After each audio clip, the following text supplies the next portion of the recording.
Hello and welcome to ATARC's webinar series. Today, topic experts will share strategies that agencies can implement in order to alleviate the concern of the unknown and make operations more efficient. My name is Kirsten Kotsaruba, and I have the pleasure of moderating today's panel discussion. ATARC stands for the Advanced Technology Academic Research Center, and ATARC is a nonprofit organization that facilitates collaboration between government, industry, and academia in order to provide technology modernization initiatives. We provide ongoing opportunities for cross-agency collaboration through on-site interaction, learning, and market research. I would like to welcome all of our attendees that are logging in to join us. Welcome. And a special thanks, of course, to Jean Zepp, Dr. Sabari Gupta, and the entire ElectroSoft team for making today's event possible. So thank you all so much. Before we begin, I really want to encourage our audience at home to please submit questions that you have in the Q&A section of this platform down below, and also be sure to respond to the poll questions as we go through them in order to receive your CPE credits for joining us today. Yes, it is. Okay. And with that, I would love if we could begin with a round of introductions from our panelists. So share with our audience who you are, what agency or organization you represent, and tell us about your role there a little bit. If we could start with Donald, please. Sure. My name is Donald Bauer. I am the Chief Technology Officer for Global Talent Management at the Department of State. In my role, I'm responsible for the entire HR footprint that we have globally, including 2 ERP platforms. And obviously, if we're talking about identity, I have the keys to the castle, so to speak. So that's where my role is in identity management. Fantastic. Thank you. And Ken, welcome back to another panel. Would you please introduce yourself? Thanks, Kirsten. Hey, good afternoon, everyone. I'm Ken Myers. I'm the Director for Identity Assurance and Trusted Access at the General Services Administration, Office of Government Policy. Pretty much what that means is I help coordinate digital identity best practices across the federal government. I don't operate or own anything within GSA specifically, but if you're familiar with IDmanagement.gov, our FICAM playbooks, the FICAM architecture, testing smart cards, using smart cards, anything public key infrastructure that falls within our authority. So I'm also a Virginia native, and with a passion for digital identity. So thanks again, Kirsten. Thank you. And I would love to hear from Dr. Osai next. I apologize if I said your name wrong. Please correct me if I did. No worry, Dr. Osia. Good morning. My name is Namdi Osia. The organization that I'm supporting is ElectroSoft, as in ICAM SME. Really my role is to, research, new technologies, best practices and recommendations related to ICAM and help the agencies that we're supporting kind of carry out their, mission capabilities as it relates to ICAM. Been in the industry for a couple of years now, and I'm just really excited to be part of the panel with so many great cybersecurity leaders and experts. So thank you. Thank you very much. And let's hear from Lou next. Thank you, Kirsten. So I am Lou Eichenbaum. I work for the Department of Interior. I'm currently in the role of the Zero Trust Program Manager. In that role, I basically oversee the development of all of our Zero Trust strategies. I've been in that role since M2209 came out, and I know that our focus today is on identity management. So we've, put a lot of emphasis in developing a good strategy around how to define a good identity management solution and how that solution aligns with the other pillars of Zero Trust. So I'm very excited to be on this panel with this great group of panelists, and look forward to the conversation. Thank you. And Amir. Thank you, Kirsten. Good afternoon. My name is Amir Helmi. I'm the Federal ICAM Program Manager at Department of Labor. I have a few decades of cybersecurity experience consulting to 17 different federal agencies, including the IC, DoD, and Civil. I spent the last 5 years heading up the ICAM program here at Department of Labor, providing authentication, identity management, privilege access management, and of course, supporting the ZTA initiative. Thank you.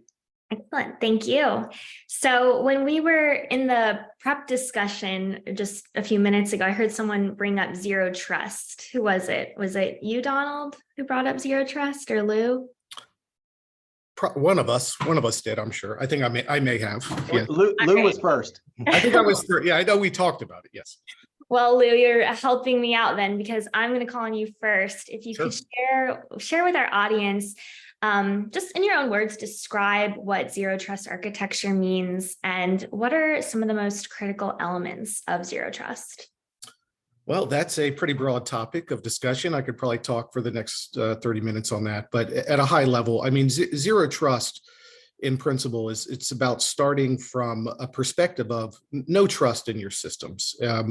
It's, you know, in the past, we've worked in an environment where really we've relied on networks to provide security for our systems. In this, with zero trust, it's looking closer at your data and applications, putting the right security around those applications, and ensuring that you're starting from a principle of, you know, computers don't have a sense of trust. It's computers provide services, so it's starting from a principle of we're not going to trust. We're going to just provide the services to individuals who need those services. Again, another reason why you have to have a very effective identity management solution, so that at first you know who the people are that you have within your environment, that they're cleared to access certain systems, and then that you can leverage those systems to control access to your different components within your organization.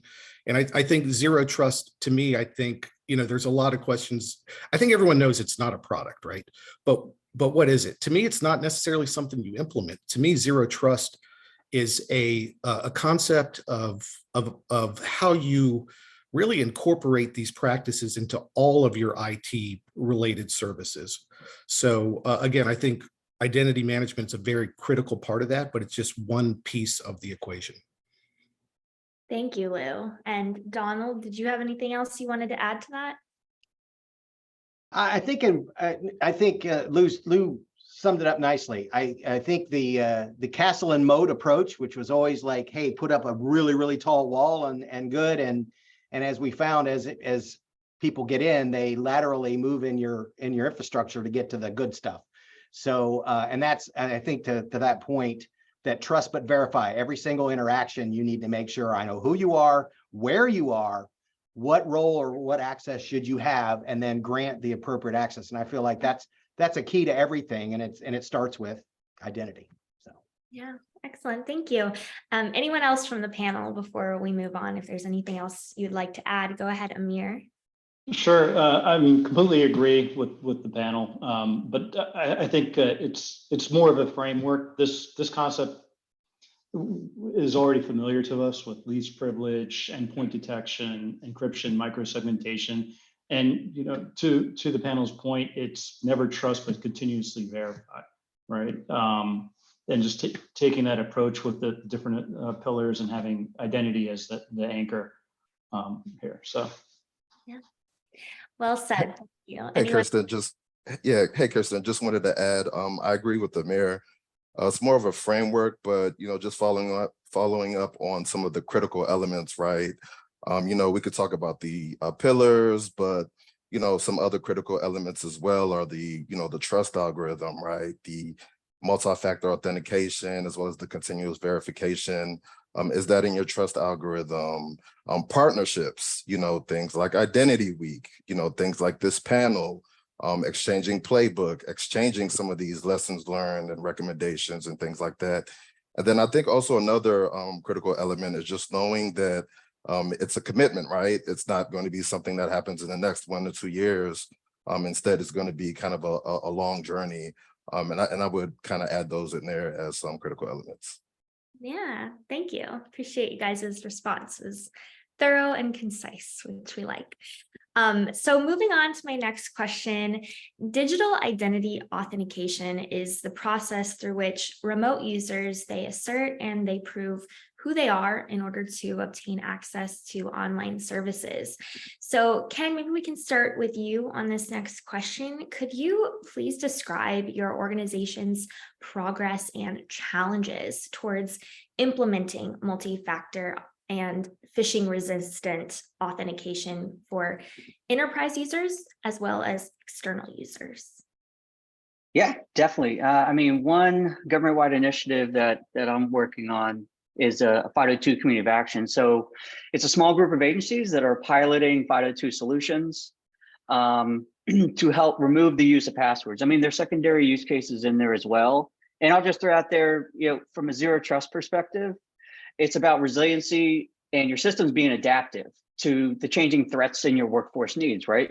So something that happened over the summer, I think it was now last summer, but Microsoft, and there was a CISA bot that went out, but there was a Microsoft vulnerability that broke smart card authentication. I think that caught a lot of agencies off guard if they relied primarily on a personal identity verification card. And so that's kind of the adaptive part, right? How quickly can agencies adapt to new threats and like transfer over some functionality to keep their mission delivery on? So I'll mention a couple of the lessons learned from the community of action. The first one with that adaptive is just a holistic authenticator strategy, right? So the HSPD 12 and also the personal identity verification, the credentialing policy from the Office of Personnel Management. There's groups of users within your agency that can't get a PIV card. So what is the agency solution there? A lot of agencies are fielding 502 solutions to, one, remove passwords, but also fill in when someone doesn't have that PIV credential. So another lesson learned is that they may already have tools in place and may not know it. So part of that, like definitely what Dr. Asai was saying is sharing that. So this community of action, we're working on a phishing resistant authenticator playbook that hopefully will be on idmanagement.gov soon. They'll have some of this. So just sharing what agencies have learned through the running pilots, but also collaborating together on it. Over. Yeah, thank you. Would anyone else like to share kind of their journey with those challenges? Just go ahead and come off mute if you feel like chiming in. Amir, go ahead. Sure. So at the Department of Labor, we have multi-factor authentication. We have 100% of the internal people enrolled in that 100%. So that's self-service, password reset. We have about 160 applications SSO to date, providing frictionless access experience for our users, which they're very happy. For our public external facing users, we leverage login.gov. It's sort of that one login for the federal government. So we have about 24 applications. We support the unemployment insurance initiative for states as well. And it's been, I'd say, an authentication journey. And as we strive to work to get to FIDO 2.0 and even passkey, it's a journey. It's a slow process. And I think some of the challenges that are there, I think the group has already said it, is modernizing classic applications and making sure that those applications are compliant to SAML 2.0 or OpenAuth to be able to do multi-factor, phishing resistant multi-factor authentication. Thank you, Amir. Who else would like to share? Go ahead, Lou. I saw you come off first. Yeah, because I think a lot of the things Amir said are similar at the Department of Interior. I think we actually have a pretty effective enterprise ICAM solution. For all of our laptops, for example, we enforce PIV authentication. Our challenge is that we still have several legacy applications that don't support the technologies that our FICAM solution uses, right? So even though we have this great ICAM solution, we're not able to meet many of our zero trust goals until we're able to update, modernize applications so they can support these, our existing solutions. So that's one of the major challenges that's taken us longer to get to the point where we can ensure we have, phishing resistant MFA on all of our systems. And then quickly, I do want to address what Ken was saying earlier, because I think FIDO 2 is another thing that we're looking closely at DOI, because we have use cases where PIV cards just aren't going to do the job for us. We have law enforcement, we have wildland fire folks that, PIV card are not great solutions in those arenas of work when you're out in the field. So we're looking closely at FIDO 2 as a future tool for that as well. So with that, I'll pass it on. Yeah, sure. Thank you. Dr. Osea? Yeah, so just to add to that, I agree with everything that Lou mentioned as far as the modernizing of the applications. That is a challenge that you see. So the organization that I'm supporting, so they've actually established a enterprise SSO initiative, right? That's kind of focused on moving closer to the DoD, ICAM, and zero trust compliance. But I think another challenge that we're seeing is kind of related to the security posture of devices, right? So just not tracking them at a high level, but actually incorporating them into the identity management lifecycle, from enrollment to sunsetting, some of the policies surrounding that. So I would just add that as another challenge related to MFA and phishing resistant authentication. Yeah, thank you. Anyone else before we move on from this? All right, well then I'm going to call for our first poll question. If we could get that up on the screen, please. And again, this is for our audience at home. And we just want to know, what is the maturity level of your agency with respect to implementing zero trust principles in accordance with M2209 and other applicable mandates and guidance? So please take a moment to respond to that, and then I'm sure the results will be up on the screen shortly. But moving right along to my next question, while other organizations are managing access privileges through role-based access control, or RBAC, others are experimenting with a more dynamic approach called attribute-based access control, or ABAC. So if you guys kind of see where I'm going with this question, just go ahead and come off mute so we can chat about it. But I just want to ask, what are some of the best strategies and tools for managing access privileges as roles and affiliation of enterprise users change over time? If you could kind of speak to that a little bit, whoever would like to jump in first. And then also, what are some of those major challenges? Maybe we could get a discussion going around that. Ken, please go ahead. Sure, I'll even throw out a new term. I mean, if you've read CISA's SCUBA, so Secure Cloud Business Application, they have a hybrid identity architecture. They threw out a new one called context-based access control. And so they define context-based access control as combining role-based and attributes, more in line with 2209, right? One of the action steps from 2209 talks about using a device level signal. I think the CISA SCUBA hybrid identity architecture talks directly to that point. I mean, it's all about, can your current system support something like that, right? The tools you have in place, can you do that type of access control? Whether if you're following DHS CDM and you've implemented that and you've modernized, you're in some type of hybrid identity, or maybe you're on the cloud. I mean, one things I've noticed in helping a variety of agencies, usually smaller organizations, smaller federal agencies are a little bit more nimble, a little bit more agile in moving to more modern tools because they have less kind of a less complex kind of architecture. Large organizations like, Interior, I'm sure labor, very large, a lot of activity going on. And so just completely going greenfield is not something you can do. So that's definitely one challenge, right? Something that Lou mentioned right there. Definitely from the integrating device level signals, that's an integration point. I think that's something that I don't see a lot, is talking about, we have all these tools, right? All these cybersecurity tools, how can you make them play nice together? Right. And that comes from your expertise, right? Your human capital. I'm sure Don can talk about this, having the right people with the knowledge to know how to integrate tools properly. So you're getting the good signals, and it's not just a bunch of mad information and you can't tell what is good from what's bad, right? Over. Yeah, thank you. Well, Donald, he set you up for that. So do you want to Thanks for that, Ken. Well, I take a more pragmatic approach to that. Of course, I'm not a zero trust expert, right? I'm on the receiving end of the zero trust mandates. And, ironically, given the nature of the State Department and the kind of business we do, security is a very high concern for us, and has been since, IT started. So I have a bunch of bespoke, like role-based access management tools that I've developed that are old and legacy and don't even support, as Lou had pointed out, some of the newer strategies with authentication. So I'm in this squeeze right now where I'm, we have Okta, we have SailPoint, we have Radiant Logic, where we've got a strategy, but actually that transition. And, you know, I think the one thing to speak about and the strategy, and I talked to our CISO before this because I didn't want to say something stupid about our department. But one of the things that we really have to be mindful of is that understanding the definition of what a role is and what an attribute is, because so many people have so many different interpretations of things. That's where a lot of the work has to happen with respect to making sure that everybody understands what this role does, what it means, how it's granted, who gets it, and when they get it, so that when you have it, and I can tell you, I spent the last 3 years resolving an OIG finding that we weren't turning off people's accounts fast enough when they left.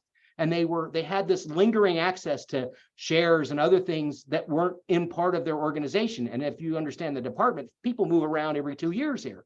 So it was a real challenge for us to really get our head around, okay, we need to define what it means and then actually have some proactive capabilities to go in and address it. So I'm actually looking forward to, I've been pressuring my ICAM director. I'm like, we'll be first on ABAC and RBAC because we already have kind of a defined footprint of what we'd like to implement.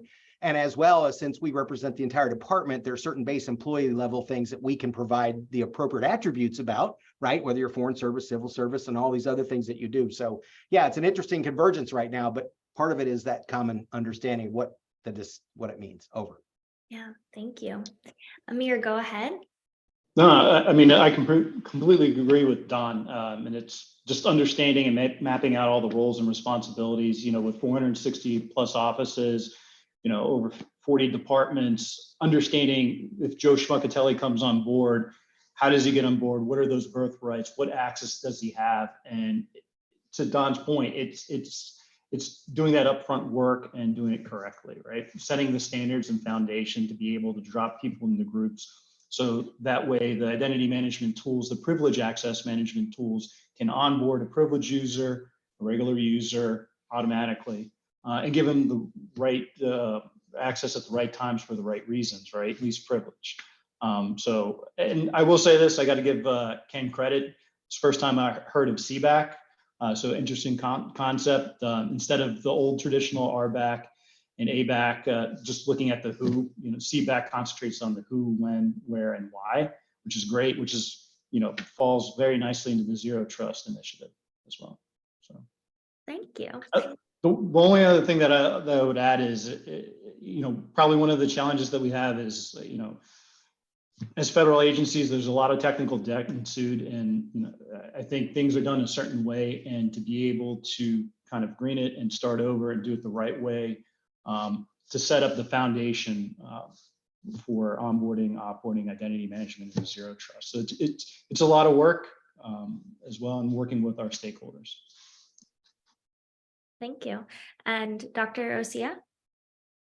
Yeah, so I think that just as far as ABAC, RBAC, you know, CBAC, they all have their different strengths and weaknesses. So the organization that I'm supporting is moving towards ABAC, right? So more attribute based. Some of the challenges there, you know, policy heavy, right? So there's going to be a lot of upfront work. I think that's needed to define some of those policies. And then also under the ABAC structure, normally there's a policy enforcement point and a policy decision point, which should be decoupled from the application, right? So if there's a change to the policy, you know, you don't have to go through the whole life cycle of updating the application, which kind of ties into modernization as well. I think that when you talk about, you know, some strategies and things that you can do, you know, some security controls like the segregation of duties, enforcing these privileges for new accounts. That's also a strategy, as well as separating identities, right? Both for external and internal users, and then privileged users as well. So I think those are some strategies that you can employ. Thank you. Lou, if you have anything to add, and also this audience question came in, is context-based access control similar to policy-based access control? So if you care to answer that question as well. I'll leave that to Ken, the expert here, but I'll just say, I did just want to add one additional thing. I agree with everybody, especially with what Dr. Osea just said concerning, you know, if it requires certain tools, right? You need an identity management solution that has, accurate identity attributes. You need to have policy enforcement points that are leveraging policy decision points to help you make these decisions. The other thing you're going to need is orchestration tools to help you decide what you're going to do with, what kind of things you're going to do.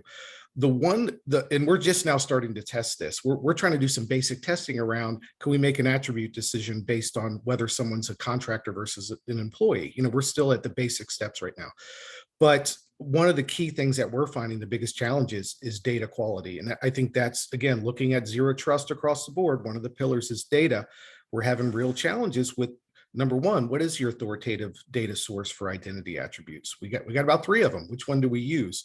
Do we have standard policies in place to define what are the standard attributes that every identity should have?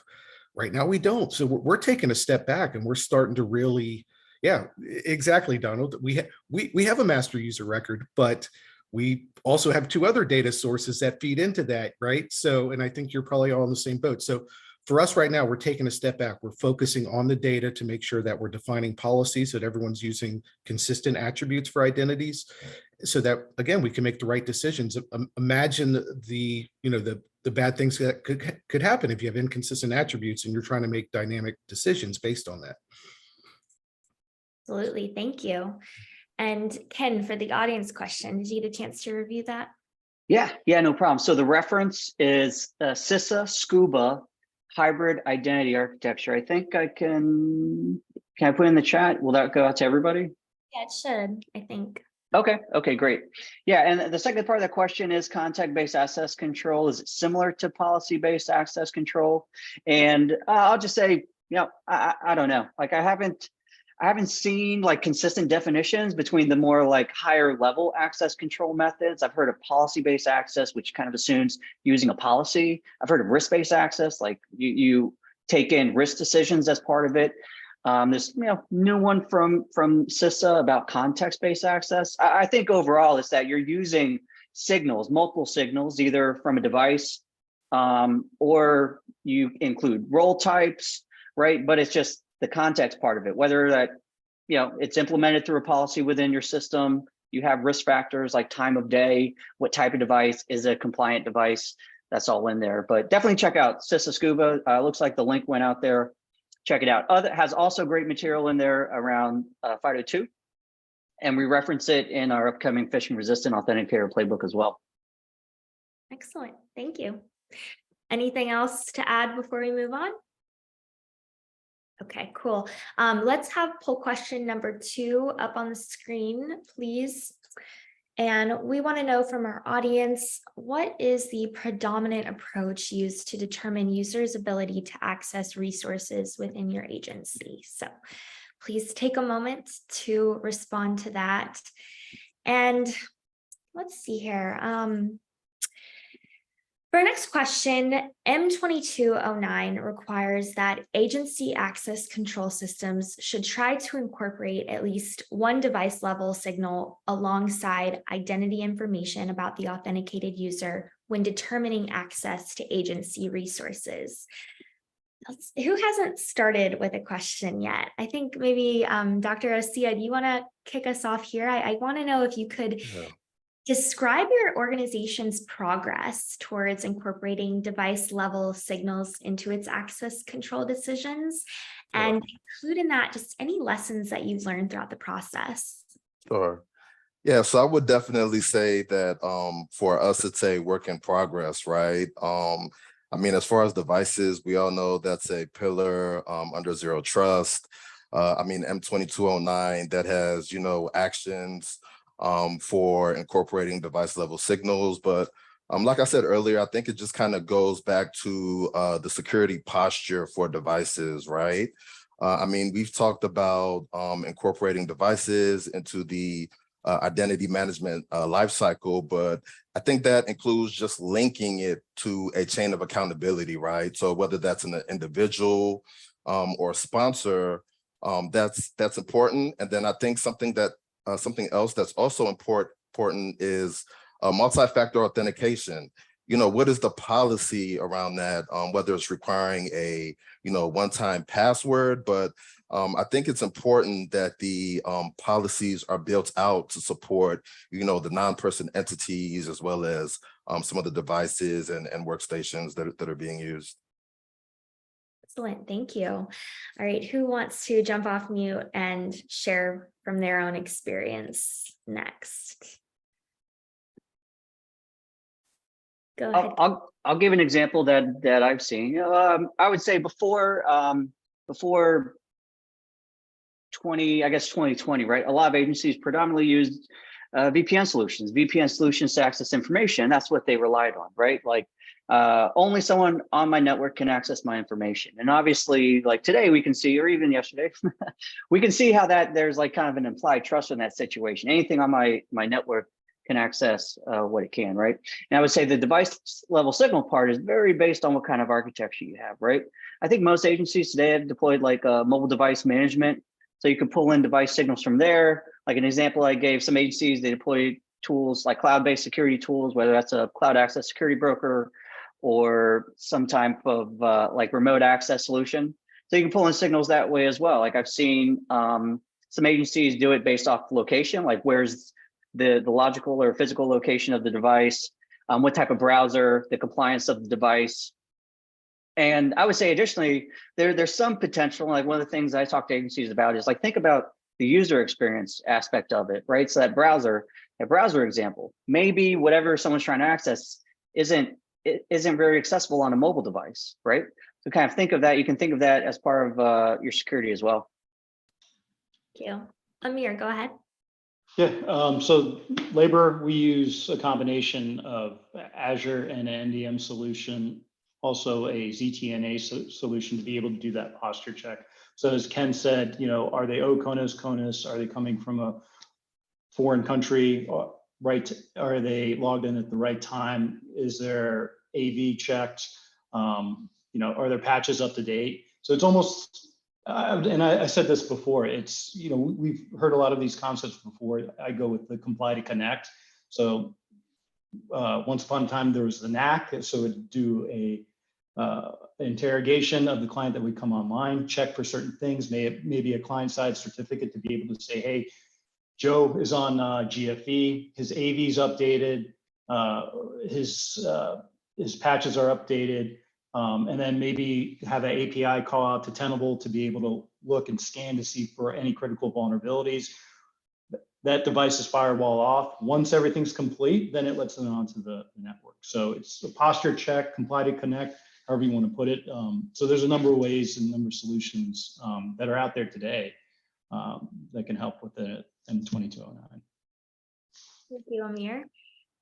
Donald, do you have anything you'd like to add? Well, I will only say, Amir, and I'll just give you from a user's perspective, those 42 applications running in my tray kill my battery on my laptop when I'm not plugged in because of all that extra work that they do to make sure I'm safe to connect. But no, you're right. And that's kind of what the world we live in now is every different strategy. I know one of the things that, and I think Dr. Osea had mentioned this, we have these non-people based authentication that happens too.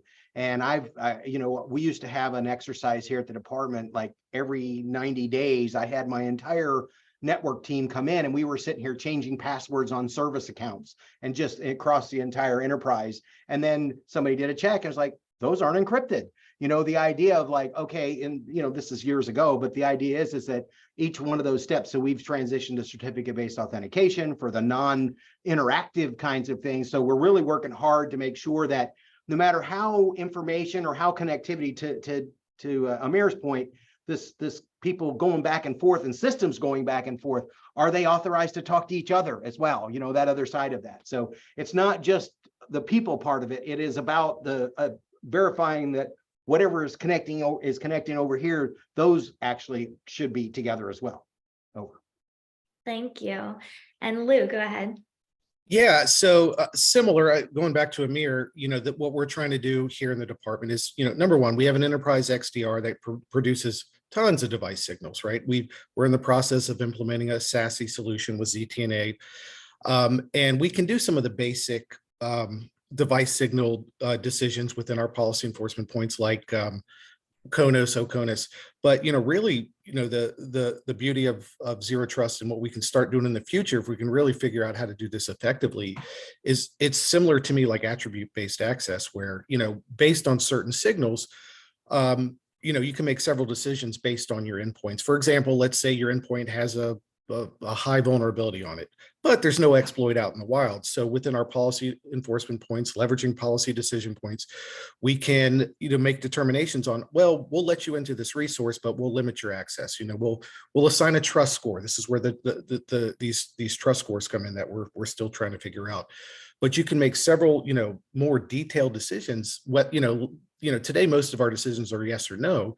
In the future, when we can really start leveraging these technologies and incorporating device signals along with attributes, as well as threat feeds, so that we know, all right, yeah, it has a vulnerability, but there's no exploits, so that'll change the decision point. We can make really, granular decisions on what type of access we give to our end users, and, very much increase the overall security posture of our data and applications. Thank you. And Dr. Osea, I think you're the only one we haven't heard from yet on this. Do you have anything you'd like to add? So is this, which question is this? I'm sorry.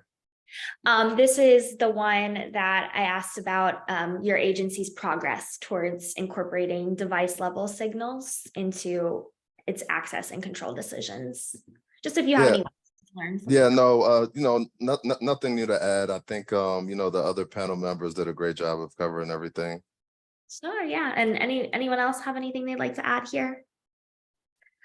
All right, then. So federal agencies are required to implement least privilege principle, which means users should be granted the minimum privileges needed to perform their functions, and segregation of duties, which means access to control functions should be separated in such a way as to eliminate single user control and mitigate potential for fraud. Donald, I don't think we've started with you on one yet, so I want to call on you first and ask, what strategies can be used to implement least privilege principle? I feel like that's a tongue twister. Well, it's and it's a very real issue in HR, because somebody can go into the personnel system and promote them, and then if somebody on the other side can approve that promotion, they've now essentially enriched themselves without segregation of duties. So your point, Dr. Osea, is very valid.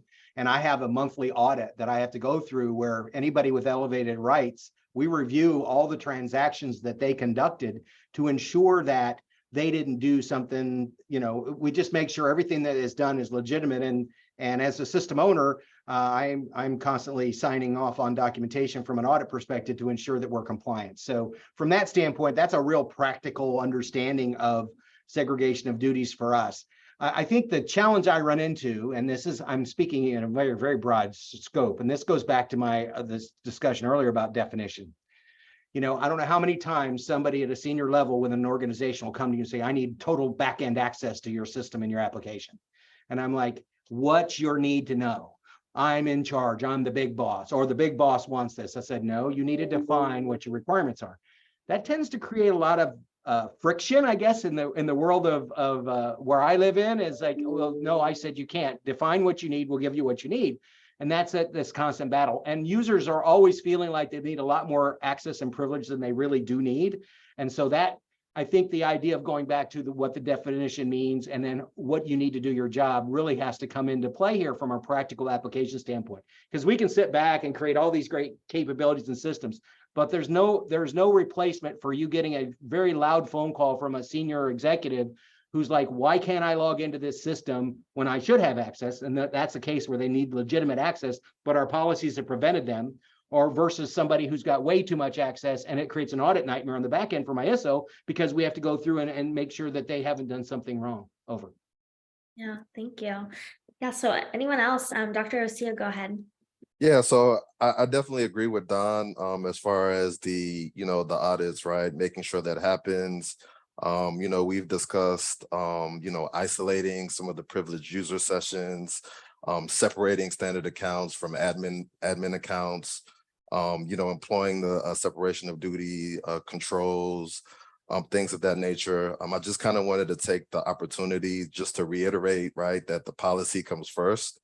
That's something that's very important. But as far as kind of the challenges, what we're seeing, just outside of, poorly defined policies, or maybe, not enforcing least privileges, or not defining the right level of access. Another challenge that we're seeing is the business units, right? They're working in silos, right?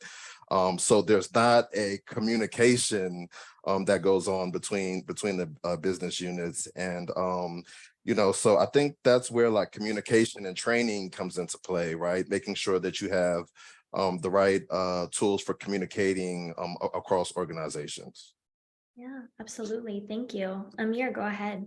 I'm going to say Dr. O is completely right. It's all about comms and working with your stakeholders and ensuring that they understand that there's a privilege access management system. I think to the point is defining that foundation, understanding the rules, responsibilities, having that mapped out, but also mapped out in the identity management system, which means creating workflows, approvals, to be able to automate that. But if the foundation isn't there, then it all breaks down. So a lot, I'd say 50% of the time is working with stakeholders, communicating here. This is why you need a privilege access management solution. It meets these mandates. You're able to have a session management, automated password rotation, in a secure environment. In fact, there was one agency that got breached, and with their PAM tool, they were able to change all the privilege access management passwords in less than 5 minutes. And the CIO was so taken back that he actually had him do it again to reset the passwords. So I think all these tools are great, but unless you have the foundation and communication, but also I'd say also upper management support on your initiative. It's not going to go anywhere if you don't have that. And some of the challenges that we currently face is adoption and kind of balancing security, but also productivity as well, right? So. Thank you. And Ken, go ahead. Yeah, I feel like Amir was just reading straight from our privileged identity playbook there. Like, I think he touched on the most important thing is like, it's all agency buy-in, right? It can't be just an IT thing. You have to pull in all the stakeholders, application owners, because you have privileged users like all over your organization. So the first step, from the privileged user playbook is developing that policy. And part of that is also having a privileged user champion. Like Don had mentioned, what we call like orphaned accounts, right? That's usually the first step into either a network, an adversary gaining access somehow that leads to a network discovery, and then lateral movement taking over a whole network. So from a tactical perspective on least privilege, I feel like it's kind of easier said than done in some cases, because especially with on-premise tools that may be a little bit older, you can't create custom roles to limit what they can do. Definitely in like some FedRAMP or more modern cloud stuff, you can create custom roles. But just like a whack-a-mole, right? You've created these custom roles, but now you have to do some type of like threat mapping. Can this new limited role lead to another more privileged role? And there's some open source tools that I've seen, not necessarily in the government, but outside the government, used to do this kind of like account compromise mapping. Maybe you compromise a service account or like a lower level account that had access to a service account that leads to a higher level account. So I definitely, it's definitely a new challenge when you're moving and modernizing as well. Thank you. And I think the other thing to remember, those of us, I know Lou, you'd mentioned legacy.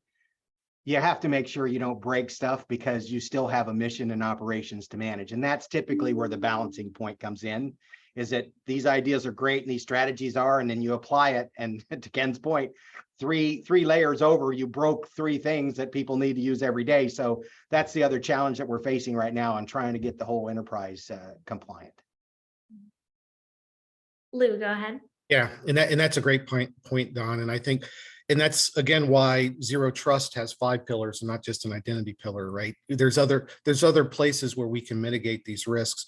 I think it was Don earlier that was talking about, the fact that when we were talking about attributes and, when someone changes position, if you don't have automated processes in place to say, all right, someone moved from this role to that role, and it's not automating the changes within their attributes, they could still have access to things that they shouldn't have access to. And this is where additional controls in place around your applications and your data, things like monitoring once they actually access that data, what feeds can you get to determine what they're doing with the data? And this is, I like to use the Snowden example. I think everyone knows this. Snowden had clearance and access to all the data that he downloaded and shared.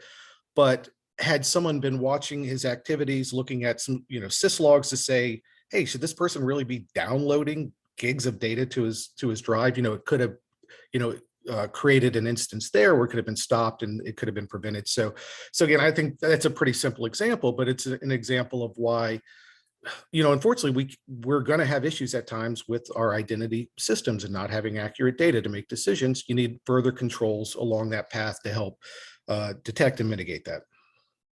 Yes, thank you.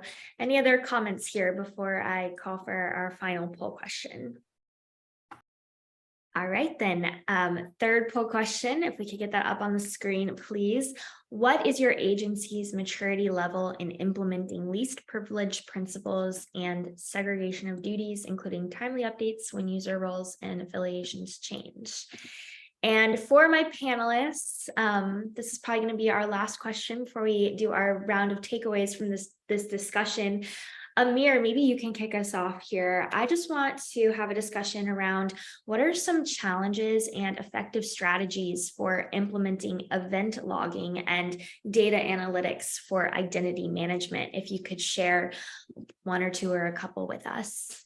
Sure. It's going to go back again to data quality and making sure all the logs are shipped to your SIM appliance, your security event manager, whatever that may be. Ensuring, I think, log aggregation, normalization of the data, making sure that the parsers are written correctly. So you have all this data, but how do you search that data? Ensuring that there's queries and dashboards already set up. So, for the identity program, we work hand in hand with the SIM team with regards to alerts or detection, routine audits as well. But I think that the biggest challenge for us is just the sheer volume, right? That we consume, and ensuring that to manage that storage, there's cost associated with it. But I think going through the sheer amounts of data, but also having the right capabilities and skills to be able to look at that data and make sense of it, right? To write the queries to show on a dashboard so that the information's actionable, right, at the end of the day. Thank you, Amir. I see a lot of nodding heads and agreements. Is there anyone who has anything else they'd like to add? Lou, go ahead. Oh yeah, I love this question. Logging is a huge challenge, and I agree with everything Amir said. But certain things are. Let's go with OMB M2131, for example. I think everyone's familiar with that. It's requiring us to meet certain levels of logging, storage of logs, and how long we're going to log them. Which it's understandable why OMB and CISA want this, but from a zero trust perspective, what we need to do is be able to provide the correct logs to the correct people to ultimately make decisions. And that's kind of where our focus is right now. We certainly want to get to EL1 and meet those requirements, but from an event log perspective, critical to it goes back to what I was saying about Snowden, right? If let's say, for example, you have someone that has full access to a certain data set and they're currently accessing that data and manipulating it in a certain manner. Event logs could help you make dynamic decisions based on, I don't know, it looks like while this person was accessing this data set, their credential was, or their device was compromised and something weird happened. Having the right logs going to the right policy enforcement points, policy decision points can help you make these dynamic decisions where you could stop that right away, where today, quite honestly, from a logging perspective, we're very much reactive. Sometimes we don't know something happened until a couple days later. So figuring out the right logs to get to the right decision points that can allow you to make dynamic access decisions is where we need to get to from a zero trust perspective.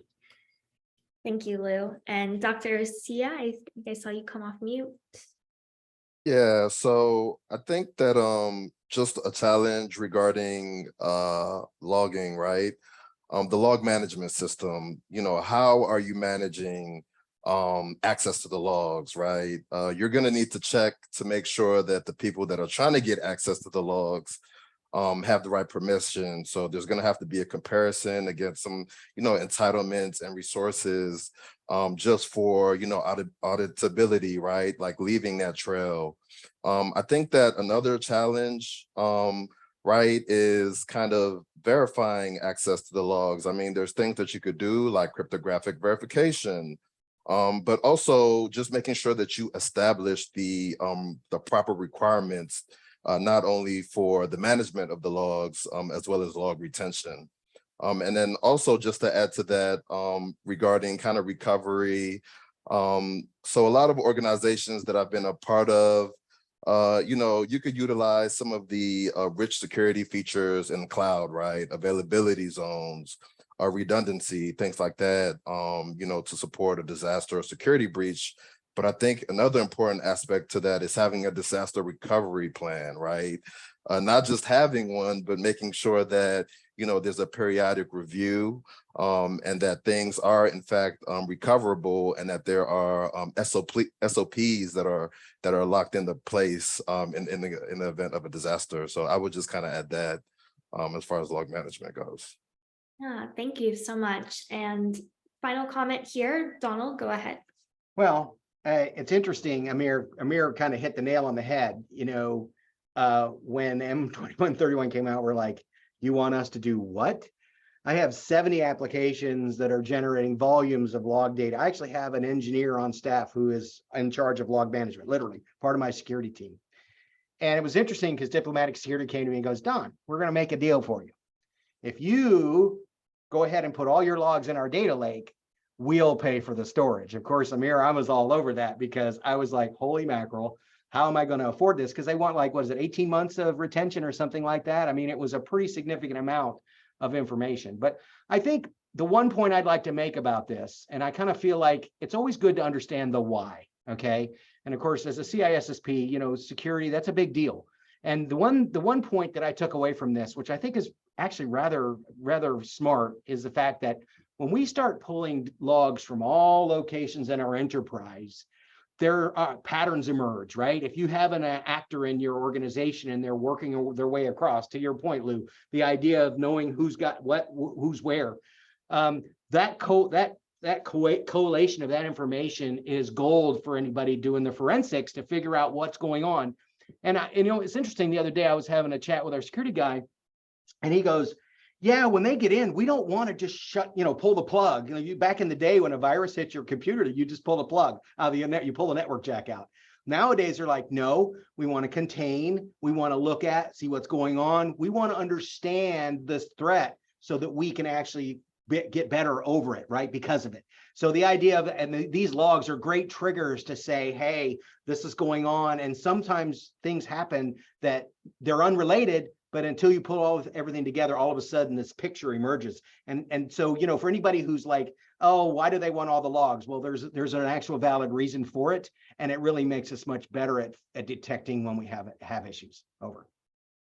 Thank you, Donald. And with that being said, now it is time for wrap up. So if you could share your biggest key takeaway that you've had from this discussion, and any words that you want to leave our audience with, this is the time to do so. And I'm going to start by calling on Ken, please.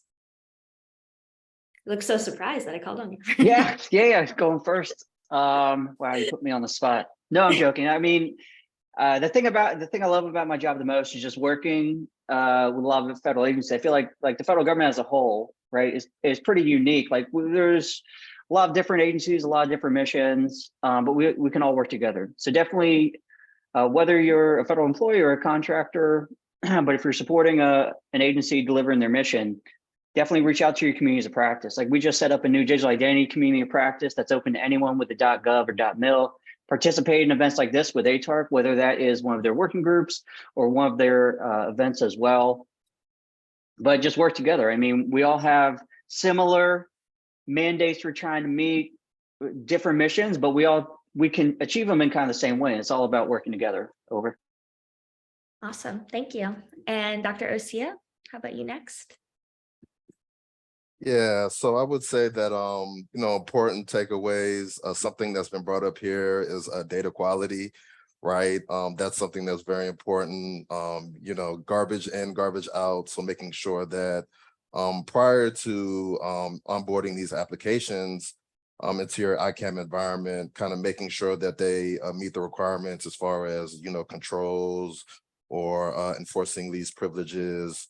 I think a recurring theme that we've also heard, communication, right? Policy. There's been a lot of talk about audits, orphan accounts, kind of things of that nature. So I think those are all important takeaways. Yeah, thank you. And Lou, let's hear from you next. Okay. Agree with everything Dr. Osei just said. I was going to say data. He stole my thing. I mean, data quality is hugely important in everything we do. And it's one of our biggest challenges, I think, in implementing zero trust and being able to ensure that identity management is an enabler for us, because we need that data to be good. The other thing I'll say is, from a zero trust perspective, is, the identity pillar, identity management, hugely important, but it has to work with all the other pillars as well. If you're currently in the role of zero trust within your organization, ensure you have good processes so that your pillar teams are working together, figuring out where they have dependencies and aligning those and building solutions for that. And then last, I will add also to what Ken said. For me, this was it's super valuable just to have this conversation, whether I'm a panelist or I'm sitting as a participant. I prefer to be a panelist so I can talk with these folks here. If it were up to me, I'd have a 30-minute conversation with these guys every day, just to talk about these things. So very valuable to have these types of communications. No one has figured out zero trust yet and how to do it. If someone says they have, they're lying. I'm sorry. So having these conversations are very valuable to all of us. So thank you for allowing me to be part of it. Love it. Thank you. All right, Amir, you're next. Oh, thanks again. And I think what Ken and Don has said, and also Lou, working with other agencies, attending industry events that are out there, you learn a lot, lessons learned, sharing notes, sharing homework, right, kind of thing. Definitely advocate of that. But the policy, ensuring that, when applications, to Dr. O's comment, that they're compliant, they're TLS 1.3, they're SAML 2.0, that they're already modernized before they even come in. But I think the biggest thing is, I say the 3 Ps: persistence, patience, and people. The persistence comes in, working in the nature of the beast of the federal government, and the patience is working with people in the federal government, but getting an understanding of how the business process is at that particular agency, how work is done. And then obviously we wouldn't be here if it wasn't for the contract support and the people as well. But the only thing I can say is, as far as my program, just kind of implementing Kaizen, which is always continuously improving. So looking at my ICAM architecture, looking at what industry is doing, maybe what Ken and the working groups are doing across the federal agencies. And again, just working with partners and reassessing, hey, does this look right? Does this process look right? How are you doing this? I think is invaluable to federal leaders. And really do appreciate the time and the questions. Thank you. And Donald, we'll end with you. Well, this has been very informative. Ken, I didn't know you existed. I will probably be reaching out to you.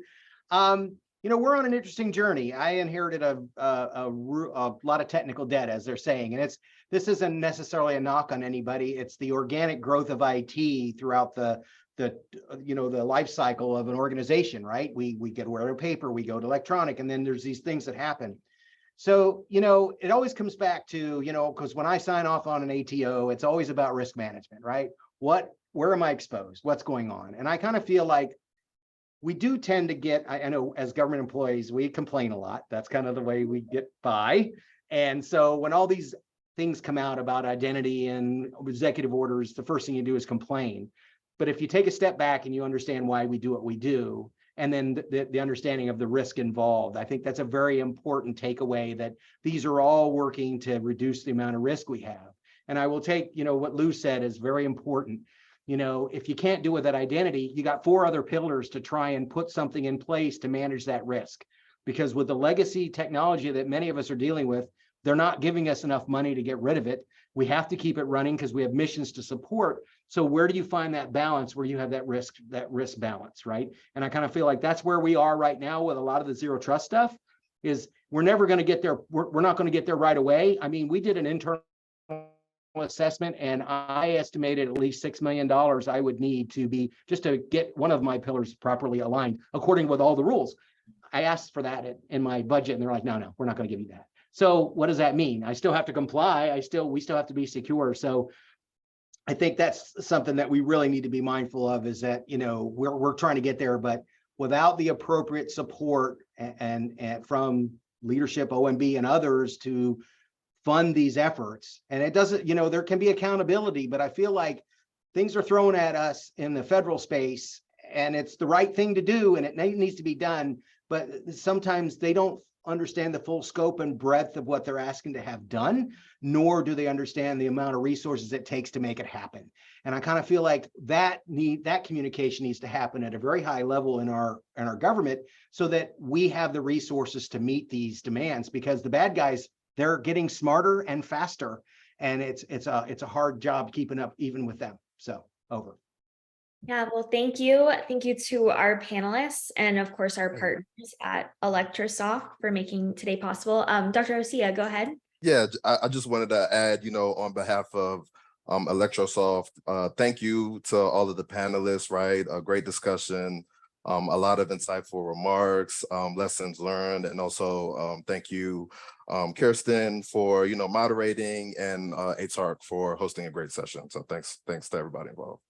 Absolutely.